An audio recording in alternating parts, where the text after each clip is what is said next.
Hey friends, it's KT, and I'm a little bit late on the draw this year, but I still think it's important to provide a holiday gift guide. And last year's got a little bit unwieldy, so instead of one long video, I'm going to deliver 4 short videos over the course of this week. The first 3 will focus on different age groups, and the last one will be sort of a gift buying anti-shopping list, a list of things that you should not buy under any circumstances. So as always, before we get into this, be sure to like the video and subscribe to the channel. It super helps me reach more people and grow the channel. I really appreciate it. All of these gift guides are focused on things currently available on shelves, things that you're actually likely to see in store. These videos assume that the gift buyer is not someone who is already well versed in this hobby, doesn't know the ins and outs of how all of these things work.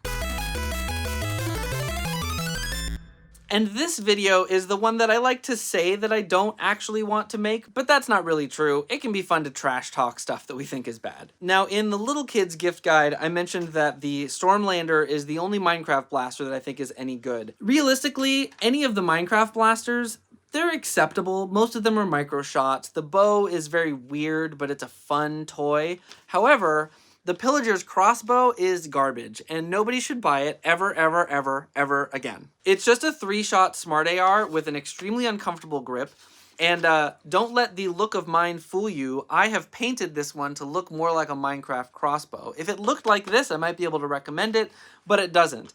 When the blaster comes new, this whole thing is just orange, and the whole bottom of it is just white, and that's the whole thing. So, overpriced, ugly, not worth it. Skip it. Next up, one that I don't have an intact example of because I keep taking them apart every time they show up. Adventure Force also has its own crossbow. It's made by Busby, and I have never seen one that worked correctly. They're always jamming all the time. They're magazine fed, they're complicated for kids to use, and they're just unsatisfying. They don't perform well. I don't have a lot to say about it. I just like to warn people about this product because I do think it's a really weak product. The Roblox Viper Strike sure looks cool. It's a very good looking blaster. I love the snake face. I love the texturing on this.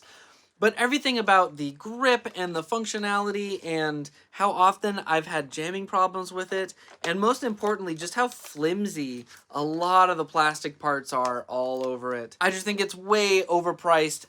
If you have a Roblox kid who wants the code specifically for this blaster, I guess you're going to be paying a lot of money. There's other blasters in Roblox that have codes for the game where the blaster is better in-game. Personally, I just would not recommend this one to anybody. Another thing you're likely to see sitting on the shelf still near the end of the holiday season is the Fortnite Compact SMG. This thing is very red, and that's about all I have to say for it. It's a flywheeler, so it does take batteries, and yet it only has an internal magazine that holds a handful of rounds. It's loaded with this sort of rubber flap, and if you try to load it upside down, the door sort of gets in the way.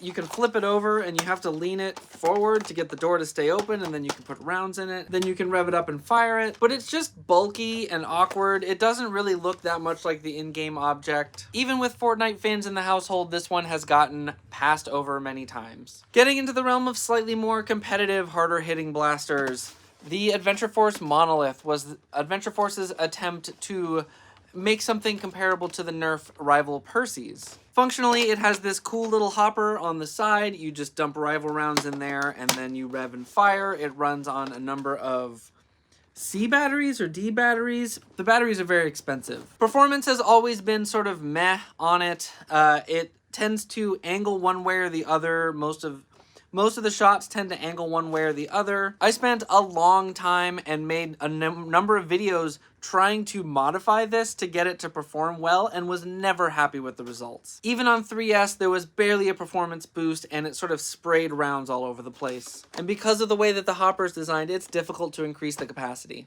So the Monolith looks cool, probably tempting on the shelf. There's probably going to be quite a few of them sitting on Walmart shelves still in the last few days of gift buying, but I would suggest you give it a hard pass. My final hard pass for the 2022 holiday gift buying season in the realm of foam flinging is anything hyper. There's a new round of hyper blasters out there, and everything says that for the most part, they are in fact better than the first line of production.